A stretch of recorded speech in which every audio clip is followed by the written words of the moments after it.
What's going on, everybody? Welcome back to Knapp Fishing. If you're new to the channel, welcome. Thank you for tuning in. Do me a favor, go over there and hit that subscribe button for me. Turn on your notifications as well. That's going to let you know when we post new videos, and you might be able to win yourself a Tackle Warehouse gift card. We do hide them in the videos every now and then. It'll flash a screen up there for you. Just type in the little passcode and username or whatever it is in the Tackle Warehouse. Buy whatever you want on my dime. Guys, we're in part 2. Actually, well, I guess it's technically part 3. Either way, it's the second technique, third video of the series. I don't know what we're going to call it. We're going over the spinnerbait today, how I fish it, when I fish it, why I fish it in the winter. This is all winter technique, guys, so we're going to roll that intro and we'll get into it.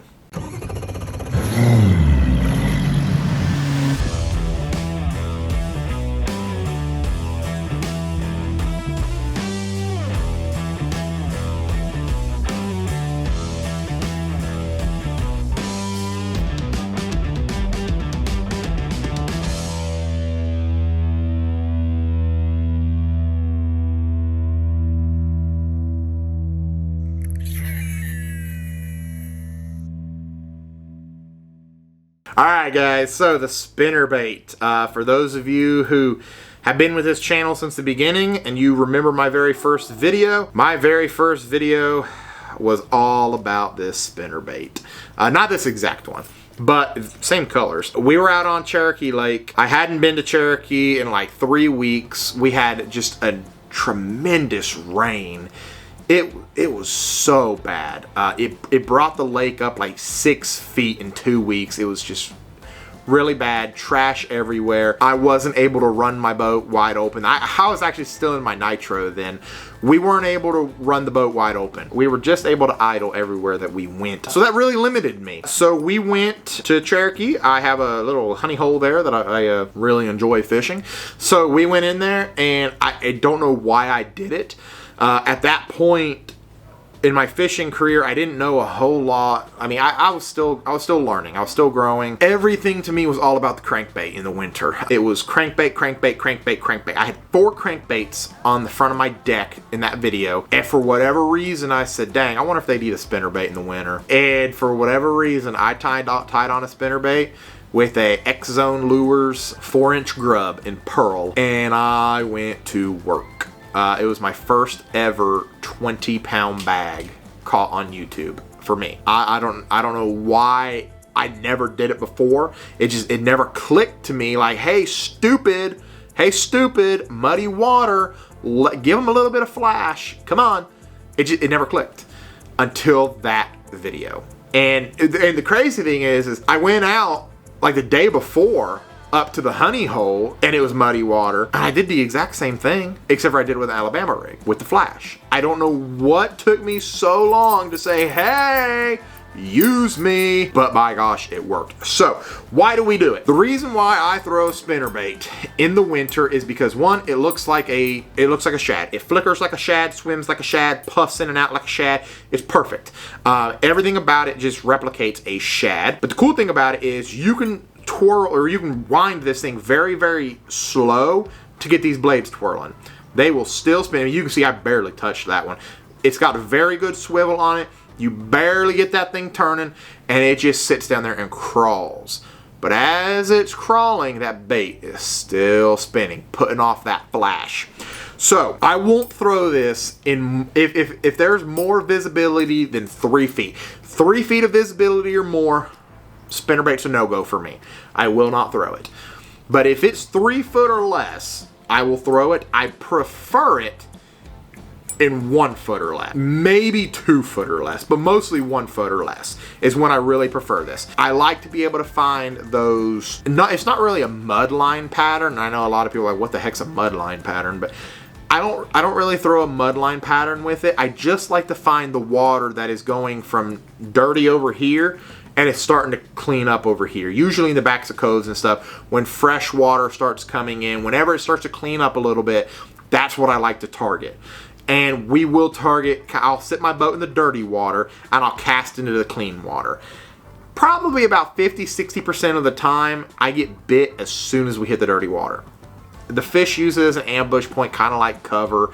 That's a whole different video in itself of me explaining all that. The baits themselves, does it matter? I have 4. I had to think all of a sudden. I have 4 different spinner baits that I'm throwing right now that I'm experimenting with. Everybody knows this year I got added onto Catchco, so that gives me access to, you know, the Guggen baits and all that jazz. I am trying out the Guggen bait spinner bait. It's called the Zinger. I've liked it. It's got a little bit of a different profile to it. It's got a bigger head. The back blade is a Indiana blade, but then you go up and it's a Colorado blade. This is a Castaic spinnerbait. This is a double willow blade, and it's a gold and a silver, which I don't know why, but I've always really, or is that a double gold? Sorry, I have my sunglasses on and I can't tell. That is a double gold, sorry. Usually I throw a 1 silver, 1 gold. That's just what I like. So I have the Lick Creek Custom Lures spinnerbait that I still use. That is a silver and a gold. I do really enjoy that one. And then I have a 10,000 fish maybe? I can't remember the 4th one. I think it might be a 10,000 fish spinnerbait that I also use, but it's got a big old hunkering Colorado blade on the back of it. As far as the blades go, I know a lot of people kind of want to have that debate of the muddy or the water, you know, go with a big old Colorado blade to really thump it and stir it up and get them to hone in on it. I don't really do that. To me personally, the Colorado blade is too big. It doesn't give off a realistic presentation for me. I just don't feel like it does that. These blades, these willow blades, will still give off all the thump and vibration that you need to imitate those bait fish. It's that simple. That's what I do with it. I don't ever go with the Colorado blade. I have the one little Colorado blade on the Zinger. That's it. All right, let's talk line, rod, reel. All right, who can guess the line? I know you can guess it. Everybody on my page knows it. 17-pound test, Suffix Advanced Fluorocarbon. It's just what I use, guys. It's what I like. It's what I enjoy. Just, you know, it's what I'm going to use. The rod. I've preached this a ton. We talk about spinnerbaits a lot on this page, this channel, whatever it's called. I like spinnerbaits. I love throwing a spinnerbait. I throw a spinnerbait year round, and I don't change anything either. That's the crazy part. This is the 7'3", medium heavy, fast action hollow point from Old 18 Outfitters. It is a cork handle for now. I might be switching over to the suppressors. Not sure yet. Still love them. I love both the suppressors and the hollow points, but I am thinking about upgrading all of them to the suppressors because I love the wind grips. The reel. This is the Proficiency Crazy Reel. This is... So, yet again, we kind of got to go over this a little bit. This is a 7:3 to 1 gear ratio. No, I do not usually throw my spinnerbaits on that anymore. But the reason why I'm doing that is because of the blade size. These are such little blades that I'm really targeting a lot of smallmouth up in the honey hole with it. When I go up to the bigger blades, I go down to my Lew's BB1. It's a 6:2 to 1 gear ratio. It just really allows me to be able to... It gives me more torque so that those baits come through the water a heck of a lot easier than a faster gear ratio like this will. Guys, that's everything on the spinnerbait. That's what I do with it, how I do it, why I do it, all that happy jazz. I think that's everything. I'm struggling to remember. I think we covered everything.